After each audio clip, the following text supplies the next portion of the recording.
Happy New Year's, friends. For starters, apologies for not uploading any videos over the Christmas and holiday season. Now, my wife and I were left with a 2-year-old Labrador puppy on top of our 2 dogs as it is, and you can't leave a Labrador puppy home alone or by themselves really because they will destroy everything. Now, I was planning on doing a Game of the Year video with my top picks for games, worst picks for games, as well as things like best movie, best TV shows, maybe best disappointments or really anything. But I think it's a little bit late for that now. But 2023 is going to give us loads of different games for me to cover and for you to provide your opinions on as well, like Dead Space, which I'm terrified of going back to. We've got Hogwarts Legacy, Suicide Squad Kills the Justice League.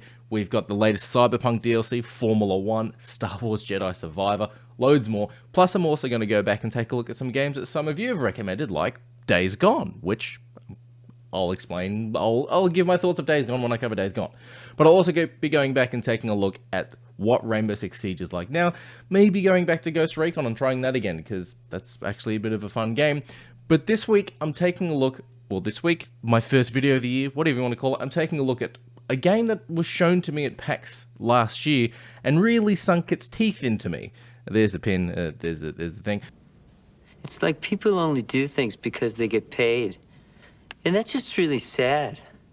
It's called Justice Sucks. It is, well, it's a game that I covered this week, and hopefully you enjoy the review, and I hope you have an awesome start to 2023 and sung out 2022 with a heap of mates or just doing something you really love. But without further ado, let's get into it. Blood for blood.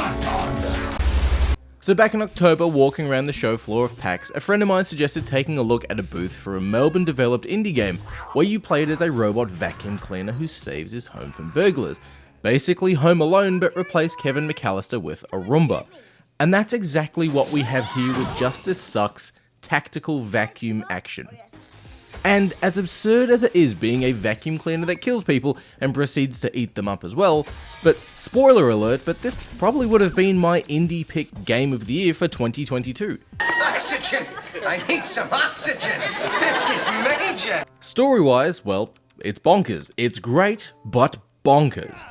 You play as a cute little robot vacuum cleaner who's a bit like a family dog or an R2-D2, and that is basically loved by its family and it's cute. The game starts with you getting a lay of the controls, and I'll get into the gameplay a bit later, but you basically learn that the company that created and sold you, which is basically a global empire like Disney or Google really, have multiple different products, one of which is a home security system. The CEO of the company has been hiring thieves to break into people's homes, so they feel unsafe and are basically forced into buying that company's security systems. But when the Harry and Marv try to break into your house and you kill them and eat them, the CEO of this empire company doesn't like that, not one bit. Then they kidnap your family and a super vacuum cleaner comes in, beats the shit out of you. And then from there it's up to you to track down your family and save them. Like I said, this game is bonkers, but it's great. From there, you wake up in basically like a 3D world that's like that Halloween episode from The Simpsons, and you'll learn the game mechanics. Holy macaroni! From here too, you'll basically learn that you've got a combat persona or spirit, if you will, who always had me laughing and in stitches from their actions, their dialogue, all these Sims sounds like that they made, but it was more goofy than the sort of Sims language.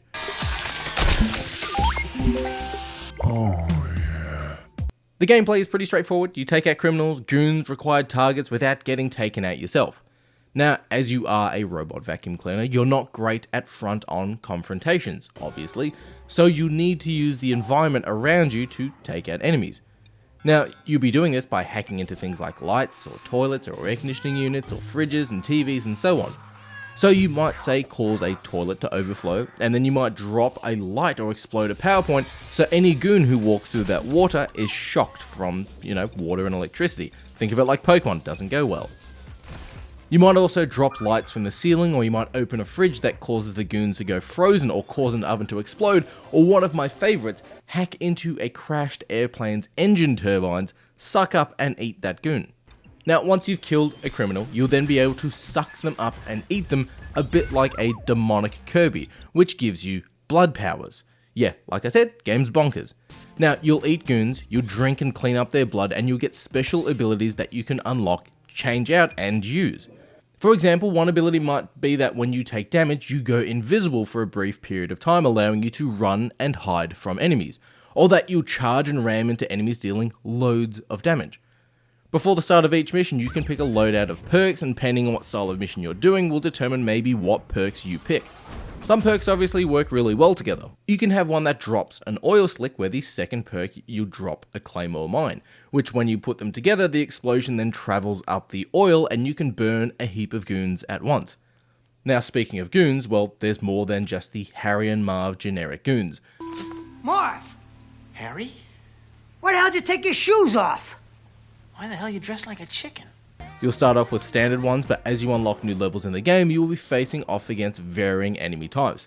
There's larger goons that can take more damage, and there's even goons on segways that will explode after you have killed said goon. Now, there are a few fun missions in the game, but unlocking missions are both fun, but can also be a little bit annoying sometimes. To progress in the main story and unlock the next level or mission, you'll need to upgrade your character, which isn't an experience situation, but more of an unlock token situation. You see, you need to level up, but to level up you need the relevant tokens to level up. So if you want to reach, say, level 3, you'll need 5 tokens. The main mission of, the story will give you 2 tokens, but then you'll need to do optional side missions to then unlock singular tokens. The side missions can be saving your family from thieves without being seen, it can be defeat all enemies, it can be stop enemies from stealing money or valuables, or one of my favourites, be a vacuum and clean. It's a stupid mission where you won't need to save your family or hack into items or kill goons, you'll just act as a vacuum cleaner and you'll need to suck up all the blood and meat and clean a level before the time runs out. Honestly, Justice Sucks is just a simple, fun game. But there are some things that, while may have worked for you if you have played it or when you do play it, because you should, but there are some small minor bugs that would happen here and there. I encountered one bug where I would drop an oil slick and then a mine to make a wall of fire, only for the oil not to catch fire. Also, some of the side missions are super fun, like the stealth or cleaning missions, but there are delivery missions where you need to pick up items and deliver them, and it just didn't work for me. This guy, this is not my kind of guy. But these are side missions or side objective game modes, and it is again a personal take, just like this entire YouTube channel. But what Justice Sucks did that really works for me, well, it reminded me that video games don't need to be 80 hours long or to be played on the hardest difficulty where you'll sweat more than you would if you were on a treadmill with fat burners running through your systems. Somebody bring me a Diet Coke! Justice Sucks reminds me that a game can be goofy, it can be fun, and also quick. It'll take roughly about 2 hours, maybe 3, to really finish Justice Sucks, but I loved every second of it. It's stupid, it's silly, it's fun, and it just works. From my 15 minutes or so of playing the game at PAX last year, I grabbed Justice Sucks, I grabbed a t-shirt, I grabbed a pin, and now I've played the full game and I can't recommend it highly enough.